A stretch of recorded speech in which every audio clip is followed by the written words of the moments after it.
Yes, thank you.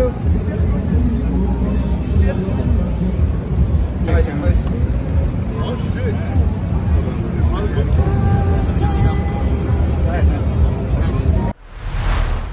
Oh my goodness.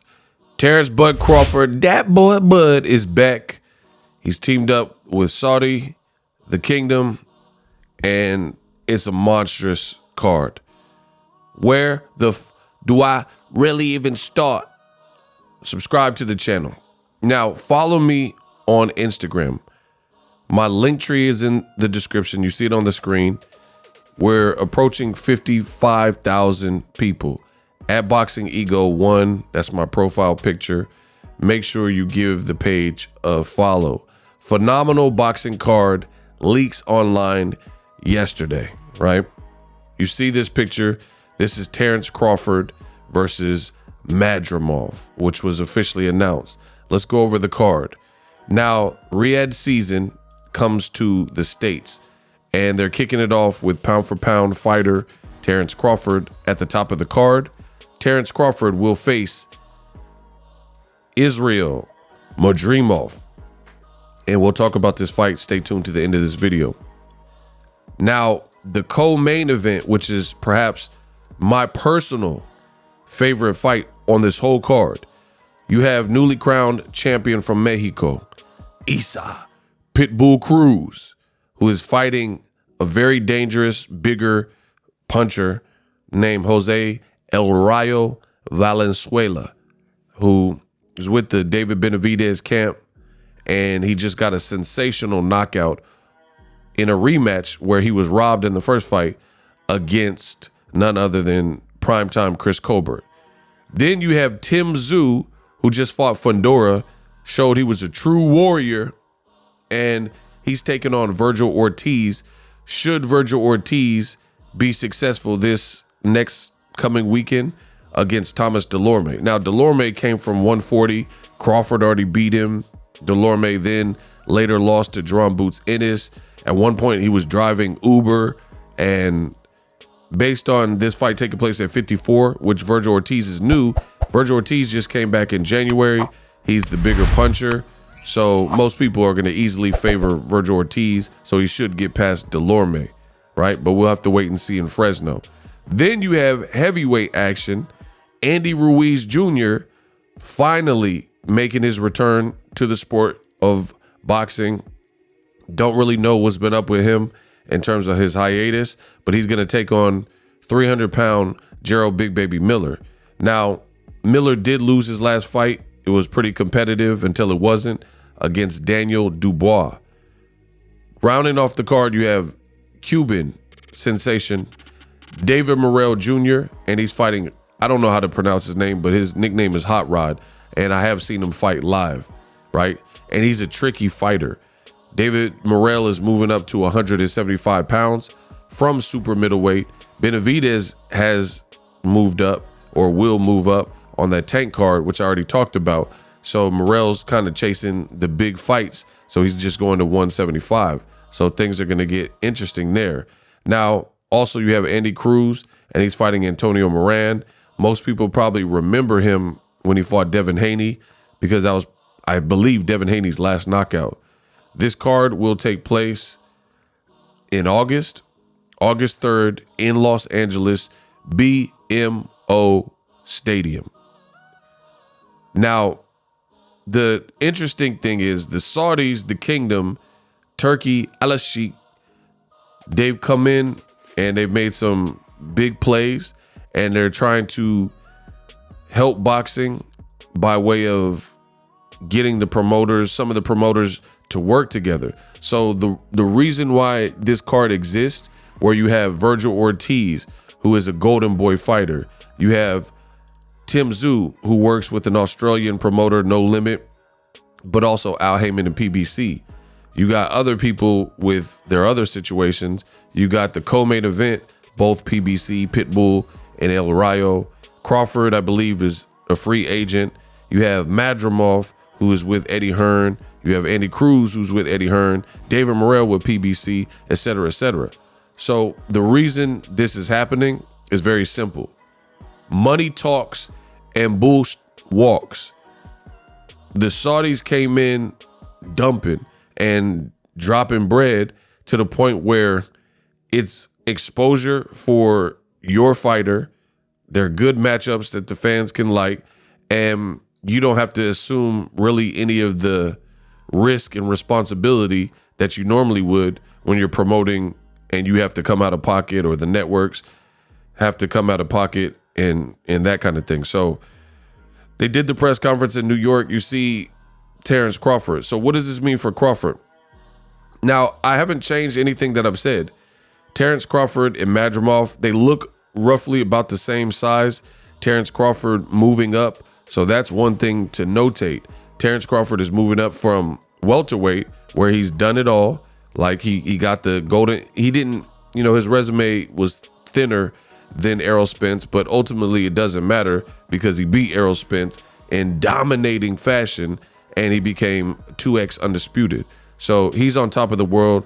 Good to see him back because he's been out of the ring since the Errol Spence fight, which I believe took place July 2023.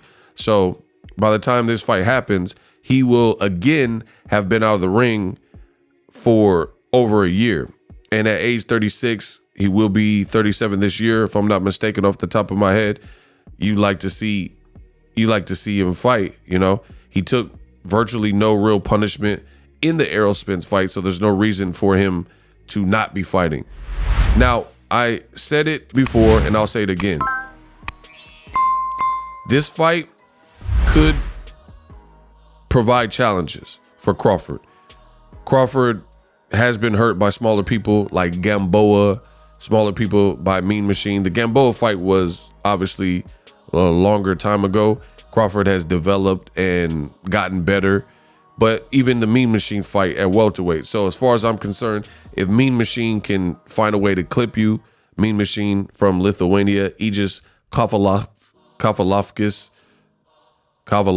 or whatever his name is, if he could clip you and really drop you, even though the ref blew that, just like in Ryan Garcia, Devin Haney, there were some blown knockdown calls, then Madrimov can definitely hurt you.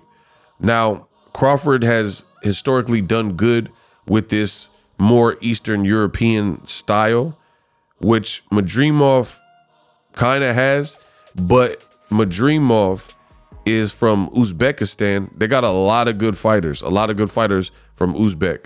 So it's going to be an interesting fight because he is a career 54-pounder. He's decently big for the division. He has some pretty heavy hands, and he has a bit of athleticism to his game. He definitely has a bit of athleticism where he can hit from angles and stuff. So I give props to Crawford for the very first fight he's challenged. It's not like a tune-up fight. But as I stated before, the criticism that always remains for Crawford is Crawford, I think, wants the true respect of boxing fans. Madrimov has 11 fights and 1 draw, right? He hasn't been the most active. He did become a champion because Jermell fought Canelo and the belt vacated. So as a result, at the end of the day, it is a tough fight on paper for hardcore boxing fans, and hardcore boxing fans will understand and get it. But in terms of coming off the Errol Spence fight, a lot of people aren't familiar with the Madrimov fan. So with the Madrimov name and brand. So at the end of the day, you're pretty much in a high risk fight where casuals, if you have any challenges, it's going to look crazy to more casual fans. Hardcore boxing fans, as I've made you guys understand, they'll get it.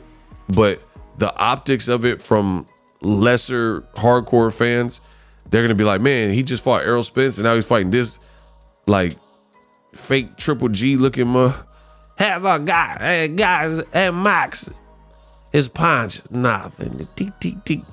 Hey guys, big drama show. He fighting the great value Triple G. That's what they're gonna look at it as.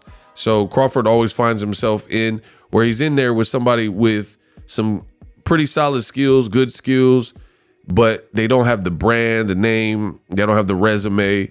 And you can say, oh, they're a champion, or oh, they're a mandatory like Mean Machine. But as a consensus, it remains how people will perceive the fight. Andy Ruiz, good to see him back. Gerald Miller, you know, that's an interesting fight. This is like a 700-pound fight when you add Ruiz's weight with Gerald Big Baby Miller's weight. This is a lot of weight. Now, my favorite fight on this card, the PBC, you know, this is PBC they obviously did. People say PBC holds their fighters back, but they're allowing this fight to happen. They're allowing this fight to happen, so I don't see the holdback. This is a great fight. My favorite fight on the card. Two explosive guys. Let me know what you guys think. Ultimately, it should be a very good card. I'm certainly looking forward to it. I'm very glad that my home state, California, we get some action. Crawford's always in bangers. Crawford has all finishes at welterweight, so it'll be curious to see what his power is and how that exactly translates to a guy. You guys see him. They're about the same size. Crawford has no emotion. Look, they're about the same size. Crawford's first fight in a new division. You know, it's just a hell of a card. Pitbull Cruz stay fighting bigger people. There's Andy Ruiz, Gerald Miller. There's probably going to be some trash talking there, some antics. Very, very good card. Good for boxing to grow. And I think, see, the thing too, instead of like Haney Garcia, which was a Golden Boy product, you got this fight in LA. And I really feel, I don't think I've ever covered a fight at the BMO or whatnot, but I really feel that people will get their money's worth. It is really like dang near impossible not to get your money's worth with a card like this, because it's just too many names and too many good fights. And the important thing is, I do believe the tickets will be reasonably priced for such a stacked card. So if this fight plays out or this fight doesn't play out, one of the other ones definitely will. And they might all play out. You know, we'll have to see how it turns out. Shout out to the Kingdom, Turkey Al Sheikh.